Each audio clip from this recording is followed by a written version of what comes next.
Hello friends, हमारे last video में हमने फाइबर्स की कुछ बेसिक प्रॉपर्टीज की थी। बेसिक प्रॉपर्टीज जो हमें एक यार्न बनाने के लिए जरूरत थी, है ना। यार्न कैसा था, जैसे हमें स्ट्रॉन्ग यार्न जो बेसिक है, स्ट्रॉन्ग होना चाहिए, सॉफ्ट होना चाहिए था और लस्टर होना चाहिए था। तो उसके लिए हमने क्या क्या प्रॉपर्टी की थी कि फाइबर में फ्रिक्शनल प्रॉपर्टी होनी जरूरी थी, उसमें स्ट्रेंथ होनी जरूरी थी, एप्रोप्रिएट लेंथ और फाइननेस होनी जरूरी थी और उसमें स्ट्रेंथ होनी जरूरी थी। स्ट्रेंथ भी तीन तरीके की थी हमने, एक टेंसाइल स्ट्रेंथ थी, एक बेंडिंग स्ट्रेंथ थी और एक ट्विस्ट स्ट्रेंथ थी। ठीक है, अच्छा, ये तो थी हमारी बेसिक प्रॉपर्टीज।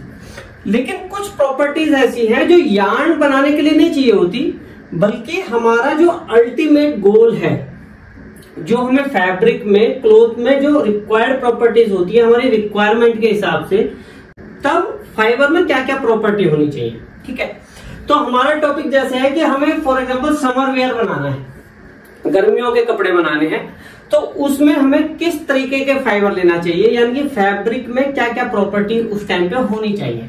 ठीक है, समर वेयर बनाने के लिए। तो समर वेयर बनाने के लिए सबसे इंपॉर्टेंट बात है कि वो मॉइस्चर मैनेजमेंट कर पाए। मॉइस्चर मैनेजमेंट मतलब जो मेन इशू है समर वेयर में, जो मेन इशू है वो क्या है, स्वेट। तो इस स्वेट को वो हैंडल कर पाए, मेन चीज ये। तो हम किस तरीके से, अच्छा, स्वेट को हैंडल करने के दो तरीके होंगे, एक तो एप्रोप्रिएट फाइबर होगा और एक एप्रोप्रिएट फाइबर जो फैब्रिक है उसका स्ट्रक्चर होगा। ठीक है, स्ट्रक्चर कह लो या वीव कह लो, है ना। इस क्लास में हम वेव की बात नहीं करेंगे क्योंकि हम अभी शुरू में है, तो हम खाली फाइबर्स की बात कर रहे हैं। ठीक है, तो एप्रोप्रिएट फाइबर कौन सा होना चाहिए या फाइबर में कौन सी प्रॉपर्टीज होनी चाहिए जो हमारे समर वेयर बनाने के काम आएंगे। ठीक है, तो सबसे पहले तो मेन प्रॉब्लम तो हमारा स्वेट ही है। स्वेट से क्या क्या इश्यू होंगे, देखो, अगर बॉडी में स्वेट है, स्वेट निकला बॉडी से और वो स्वेट जो है बॉडी और गारमेंट के बीच में है, तो उस स्वेट से क्या होगा, डिस्कंफर्ट होगा, है ना, बेचैनी सी होगी, स्मेल आएगी उसमें और इन्फेक्शन भी हो सकता है। मेनली मोटा मोटा ये तीन प्रॉब्लम होगी। तो इसलिए जो स्वेट है, जो पर्सपिरेशन है, उसको मौसम में या एनवायरनमेंट में उड़ा देना इंपॉर्टेंट है। ठीक है, यानी कि बॉडी से वो मॉइस्चर निकल के एनवायरनमेंट में चला जाए, ये हमारी बेसिक रिक्वायरमेंट है। ठीक है, तो सबसे पहले क्या होना चाहिए, वो कैसे जाएगा, जैसे हमारी ये बॉडी है, ठीक है, बॉडी पे ये पसीना है ना, तो ये हमारा गारमेंट है इसके चारों ऊपर, है ना, ये बॉडी है अंदर और ये उसके ऊपर गारमेंट है। तो क्या होना चाहिए, जो ये गारमेंट है ये इस मॉइस्चर को एब्जॉर्ब कर ले, है ना, यही तो है। यानी कि पहली प्रॉपर्टी क्या हो जाएगी, एब्जॉर्प्शन प्रॉपर्टी, फाइबर की एब्जॉर्प्शन प्रॉपर्टी। एब्जॉर्प्शन का मतलब क्या होता है, एब्जॉर्ब का मतलब क्या होता है, सोख लेना। ठीक है, तो वो जो वाटर है, जो पर्सपिरेशन है, उसको वो सोख ले। तो इस प्रॉपर्टी को क्या बोलते हैं, फाइबर की इस प्रॉपर्टी क्या बोलते हैं, टेक्सटाइल लैंग्वेज में इसको बोला जाता है मॉइस्चर रिगेन। मॉइस्चर रिगेन यानी कि जो मॉइस्चर है उसको वो कितना होल्ड, एब्जॉर्ब करके होल्ड कर ले। ठीक है, मॉइस्चर को कितना पकड़ ले, है ना। तो ये परसेंटेज में काउंट होता है। फॉर एग्जांपल जो कॉटन है, कॉटन का मॉइस्चर रिगेन लगभग 8% है। ठीक है, मॉइस्चर रिगेन MR। इससे क्या मतलब है कि अगर मैं कॉटन का 100 ग्राम ड्राई वेट लूं, 100 ग्राम ड्राई वेट, ठीक है, तो वो कितना, उसका मॉइस्चर रिगेन कितना, 8%, यानी कि वो 108 ग्राम तक, यानी कि वो 8 ग्राम मॉइस्चर एब्जॉर्ब कर सकता है। 8 ग्राम मॉइस्चर को एब्जॉर्ब करके वो हो जाएगा 108 ग्राम। लेकिन इसमें कंडीशन क्या है कि ये जो 8 ग्राम मॉइस्चर कब एब्जॉर्ब करेगा, इसकी कंडीशन है कि जो एटमॉस्फेयर है वो एक स्पेसिफिक स्टैंडर्ड एटमॉस्फेयर है। है ना। जैसे कि स्टैंडर्ड एटमॉस्फेयर क्या होता है, जिसमें 65% रिलेटिव ह्यूमिडिटी होगी और 21 डिग्री टेम्परेचर होगा। ठीक है, ये कंडीशन होनी चाहिए। अगर रिलेटिव ह्यूमिडिटी ज्यादा है तो स्वाभाविक है वो 8 ग्राम से ज्यादा मॉइस्चर एब्जॉर्ब कर लेगा। तो एक स्टैंडर्ड कंडीशन में ये जो है कैलकुलेट किया जाता है कि भाई कॉटन का 8% है। ठीक है, ऐसे ही सिल्क का अगर हम करें तो वो 10% है, लिनन की बात करें तो वो 11% है। ठीक है, विस्कोस का वो 12% है। ठीक है, जूट का 13.5% है, वूल का लगभग 15% है।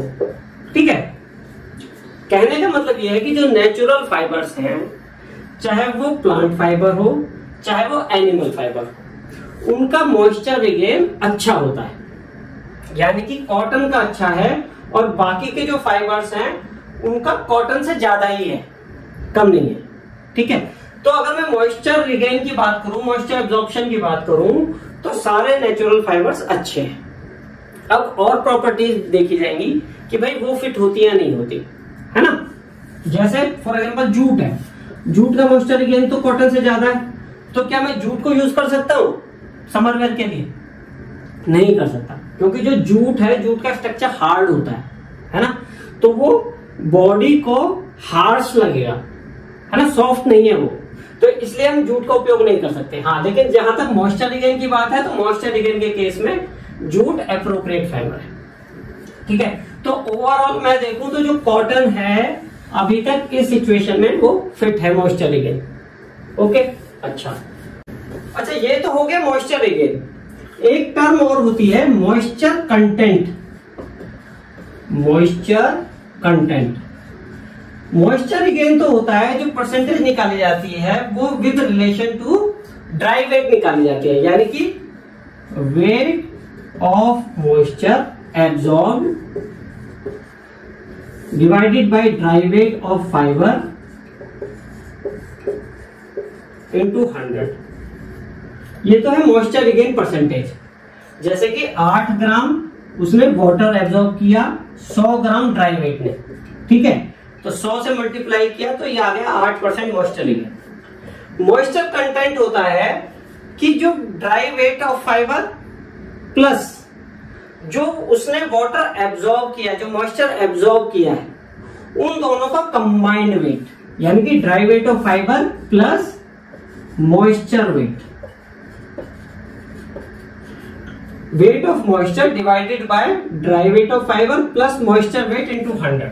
जैसे कि इस केस में कितना हो जाएगा, 8 डिवाइडेड बाय 100 और कितना वाटर, कितना मॉइस्चर एब्जॉर्ब किया, 8 मल्टीप्लाई बाय 100, यानी कि 8 divided by 108 multiply by 100 is equal to 7.4%। यानी कि मॉइस्चर रिगेन जहां 8% है वहां पे मॉइस्चर कंटेंट उसी का आ जाएगा 7.4%। क्यों? क्योंकि जो डिनोमिनेटर है, जो ये नीचे वाली जो संख्या है, इसमें मॉइस्चर वेट और ऐड हो गया, यानी कि डिनोमिनेटर पहले से ज्यादा हो गया है। डिनोमिनेटर अगर ज्यादा हो गया है तो ओवरऑल जो रिजल्ट है वो कम हो जाएगा। तो जहां 8% मॉइस्चर रिगेन है वहां पे मॉइस्चर कंटेंट 7.4% है। ठीक है, तो जब भी मॉइस्चर रिगेन और मॉइस्चर कंटेंट की बात होगी तो मॉइस्चर कंटेंट हमेशा मॉइस्चर रिगेन से कम होगा। क्लियर? अच्छा, अब दूसरी प्रॉपर्टी की बात करते हैं। तो हमने बात की जो नेचुरल फाइबर्स है उनका मॉइस्चर रिगेन अच्छा होता है तो वो हम यूज कर सकते हैं। ठीक है, अगर हम सिंथेटिक फाइबर्स की बात करें तो जो पॉलिएस्टर है, पॉलिएस्टर को मैं लिख रहा हूं पीई, ठीक है, उसका मॉइस्चर रिगेन होता है केवल 0.4%, यानी कि मॉइस्चर बहुत ही कम एब्जॉर्ब करता है। नायलॉन का होता है 4% और एक्रिलिक का होता है लगभग 1.5%। ठीक है, तो अगर हम समर वेयर की बात करें तो हम सिंथेटिक फाइबर्स का हम यूज नहीं कर सकते क्योंकि इनका मॉइस्चर रिगेन बहुत कम है, तो ये वाटर को एब्जॉर्ब नहीं कर पाएंगे। ठीक है, अब आप पूछोगे, अब आप कह सकते हो लेकिन जो ब्रांडेड टी शर्ट्स आती है जैसे एडिडास है, नाइकी है, ठीक है, वो तो खूब चलती है गर्मियों में, लोग खूब पहनते हैं, ठीक है। तो वो वाटर, तो वो जो मॉइस्चर है, पर्सपिरेशन, उसको कैसे हैंडल करता है, ठीक है। तो वो मॉइस्चर को एब्जॉर्ब नहीं करता, वो अलग कॉन्सेप्ट पे काम करता है। तो वो प्रॉपर्टी क्या है उसकी, मॉइस्चर विकिंग प्रॉपर्टी। जो विकिंग है वो एब्जॉर्प्शन से अलग होती है, ठीक है। विकिंग कैसे काम करती है, विकिंग प्रॉपर्टी कैसे काम करते हैं, विकिंग क्या होता है, जैसे ये हमारी बॉडी है और ये हमारी टी शर्ट है, गारमेंट है जो हमने पहन रखा है, ठीक है। तो ये पर्सपिरेशन है बॉडी के चारों तरफ, ठीक है।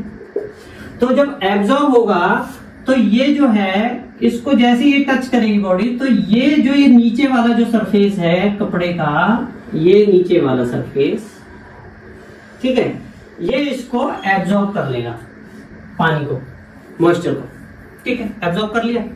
अच्छा, अब ये एब्जॉर्ब होके धीरे धीरे धीरे धीरे ये आउटर जो सरफेस है गारमेंट की, यहां पे आएगा और यहां से ये एनवायरमेंट में जाएगा, ठीक है। विकिंग ऐसे काम नहीं करता। विकिंग क्या करता है कि कैपिलरी बनी होती है, नली, फाइबर के अंदर नली बनी हुई है, ठीक है। फॉर एग्जांपल ये फाइबर है, तो ये इस तरीके से नली बनी हुई है, यहाँ पे पर्सपिरेशन है, तो इसको ये एब्जॉर्ब करके और ये यहाँ पे बाहर ले आएगा। यानी कि ये जो नली बनी हुई है, ये नली बनी हुई है फाइबर के अंदर, तो ये यहां से जैसे ही ये इसको टच करेगा, टी शर्ट बॉडी को टच करेगी, तो ये विक्स एक्शन होगा।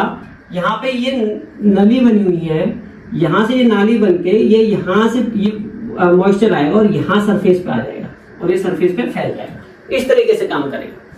यानी कि ये पर्सपिरेशन है, ये फाइबर है, फाइबर में ये नली बनी हुई है, ये इसको टच करेगा और इसको ये सक कर लेगा, पानी को मॉइस्चर को सक कर लेगा। मॉइस्चर को जैसे ही सक किया तो ये सरफेस के ऊपर आ जाएगा, सरफेस के ऊपर आएगा तो यहां से ये एनवायरनमेंट में इवोपरेट हो जाएगा, ठीक है। तो ये दोनों प्रॉपर्टी बिल्कुल अलग है। एब्जॉर्प्शन प्रॉपर्टी नेचुरल फाइबर्स में होती है और विकिंग प्रॉपर्टी सिंथेटिक फाइबर्स में डेवलप की जाती है, अपने आप से नहीं होती, ठीक है। तो जो फाइबर्स है, जो उनका क्रॉस सेक्शन है वो स्पेशल तरीके का बनाया जाता है। जो नॉर्मल क्रॉस सेक्शन क्या है, वो राउंड शेप होता है, उसको लेकिन कुछ ट्रायंगुलर, पेंटागोनल, कुछ इस तरीके से बना दिया जाता है कि उसमें विकिंग जो एक्शन, जो कैपिलरी एक्शन है वो डेवलप हो जाता है, जिससे कि वो फाइबर को जो मॉइस्चर को सक करके ऊपर सरफेस पे पहुंच जाता है और जहां से वो इवेपोरेट हो जाता है। जो विकिंग प्रॉपर्टी की अच्छी बात क्या होती है, जैसे एब्जॉर्प्शन में क्या होता है कि जब ये ना मॉइस्चर को एब्जॉर्ब करता है तो ये ना यहीं पे जो हॉरिजॉन्टल एक्शन इसमें ज्यादा रहता है, यानी कि जो पानी है, जो पर्सपिरेशन है, ये पूरे फैब्रिक पे तो फैल जाता है, लेकिन ये जो ऊपर वाली, बाहर वाली जो सरफेस है, इस पे बहुत स्लो आता है। यानी कि वो पर्सपिरेशन को कॉटन है वो होल्ड करके रखेगी, वो एनवायरमेंट में उड़ने में बहुत टाइम लेता है, ठीक है। तो वो गारमेंट क्या होता है, भारी हो जाता है। लेकिन विकिंग के एक्शन में क्या होता है, जब वो बाहर आता है तो ये पूरे सरफेस पे फैल जाता है, जिससे कि एब्जॉर्ब जो इवेपोरेशन है वो बढ़ जाता है, क्योंकि ये सरफेस पे फैल गया। तो इवेपोरेशन जैसे ही बढ़ेगा, ड्राइंग क्विक हो जाएगी। इसलिए आप देखोगे जो एथलेटिक वियर्स हैं, जिनमें पसीना बहुत ज्यादा आता है, वहां पे पॉलिएस्टर में जो ये विकिंग प्रॉपर्टी है वो बहुत अच्छा काम करती है। तो उनको स्पेशल तरीके से फाइबर्स डेवलप किए जाते हैं, बनाए जाते हैं, जिसमें विकिंग प्रॉपर्टी होती है। क्लियर? तो दो प्रॉपर्टी होगी, एक नेचुरल प्रॉपर्टी, एब्जॉर्प्शन प्रॉपर्टी जो नेचुरल फाइबर्स में होती है, एक विकिंग प्रॉपर्टी जो सिंथेटिक फाइबर्स में डेवलप की जाती है, ठीक है। तीसरी हमने डिस्कस कर ही ली अभी, quick drawing property. Quick drawing property जो विकिंग के केस में ज्यादा अच्छी होती है। एब्जॉर्प्शन के केस में वो मॉइस्चर को होल्ड करके रखता है फैब्रिक, मौसम में, एनवायरनमेंट में उड़ाने में वो बहुत टाइम लेता है इवेपोरेट करने में। लेकिन मॉइस्चर विकिंग प्रॉपर्टी के केस में वो खटाक से सरफेस पे आता है, फैल जाता है और वहां से वो इवेपोरेट हो जाता है, ठीक है। अच्छा, चौथी प्रॉपर्टी है एयर सर्कुलेशन प्रॉपर्टी। यानी कि air circulation property. Air circulate करेगी बॉडी और टी शर्ट के बीच में, बॉडी और फैब्रिक के बीच में एयर सर्कुलेट करेगी, जिससे कि जो बॉडी है वो ठंडी रहे। इस प्रॉपर्टी को बोला जाता है ब्रीदेबिलिटी, BREATH, ब्रीदेबिलिटी। ब्रीदेबिलिटी को हिंदी में क्या कहते हैं? सांस लेना। तो सांस लेने वाली प्रॉपर्टी, सांस लेने से मतलब एयर को वो आने जाने दे, एयर उसमें से पास हो सके, ठीक है। एयर भी और वेपर्स भी, मैं वाटर नहीं कह रहा हूं, वेपर्स कह रहा हूं, भाप, ठीक है। एयर एंड वेपर्स को वो पास होने दे। तो जितने भी हमारे नेचुरल फाइबर्स हैं जिनमें एब्जॉर्प्शन प्रॉपर्टी अच्छी होती है, उनकी ब्रीदेबिलिटी अच्छी ही होती है। जब वाटर ही पास हो जाएगा तो एयर और वेपर्स तो पास हो ही जाएंगे, ठीक है। तो जितने भी नेचुरल फाइबर्स हैं उनकी ब्रीदेबिलिटी, उनमें एयर सर्कुलेशन बहुत अच्छा होता है। मेनली जो एयर सर्कुलेशन है वो वीव के थ्रू हैंडल किया जाता है, ओपन वीव बनाई जाती है, लेकिन इस क्लास में हम वीव की बात ही नहीं कर रहे हैं, हम केवल फाइबर की बात कर रहे हैं। तो जहां तक फाइबर की बात है, नेचुरल फाइबर्स का एयर सर्कुलेशन कहें, ब्रीदेबिलिटी कहें, वो बहुत अच्छी होती है। तो समर वेयर के हिसाब से हमें बेसिकली 4 प्रॉपर्टी चाहिए होती है। एब्जॉर्प्शन प्रॉपर्टी, अगर हम नेचुरल फाइबर का यूज करेंगे तो कॉटन, विस्कोस, हम किसी इन फाइबर्स का यूज कर सकते हैं। दूसरा moisture Viking property. Moisture Viking property हम सिंथेटिक फाइबर का यूज करते हैं, लेकिन वो स्पेशल मेड सिंथेटिक फाइबर होते हैं जिसमें विकिंग प्रॉपर्टी डेवलप कर दी जाती है। Third property quick drawing property, यानी कि वो जल्दी से सूख भी जाना चाहिए, ये नहीं कि उसे होल्ड करके बैठा रहे स्वेट को, ठीक है। और चौथा एयर सर्कुलेशन प्रॉपर्टी, यानी कि ब्रीदेबिलिटी प्रॉपर्टी। सभी नेचुरल फाइबर्स की ब्रीदेबिलिटी बहुत अच्छी होती है, जो सिंथेटिक फाइबर्स हैं उनकी ब्रीदेबिलिटी बहुत कम होती है। जहां तक जो ब्रीदेबिलिटी है, समर वेयर में ये नेचुरल फाइबर्स में काम आएगी, लेकिन कहीं कहीं पे ब्रीदेबिलिटी हमें कम रिक्वायर्ड होती है। जहां पे हम ये चाहते हैं जो सर्दियों का सीजन है और विंड पार ना जाए, हवा पार ना जाए, वहां पे हमें कम ब्रीदेबिलिटी की जरूरत होती है, तो वहां पे हम सिंथेटिक फाइबर्स उस हिसाब से चूज करते हैं, ठीक है। तो इन 4 प्रॉपर्टीज का बहुत यूज है बेसिक प्रॉपर्टीज के अलावा। होप आपको ये चीजें क्लियर हुई होंगी। अगली क्लास में हम अब स्पेसिफिक फाइबर की बात करेंगे, जैसे कॉटन, उसकी क्या क्या प्रॉपर्टीज होती हैं, उसका किस तरीके का स्ट्रक्चर होता है जिसकी वजह से वो प्रॉपर्टीज होती हैं, ठीक है। Thank you.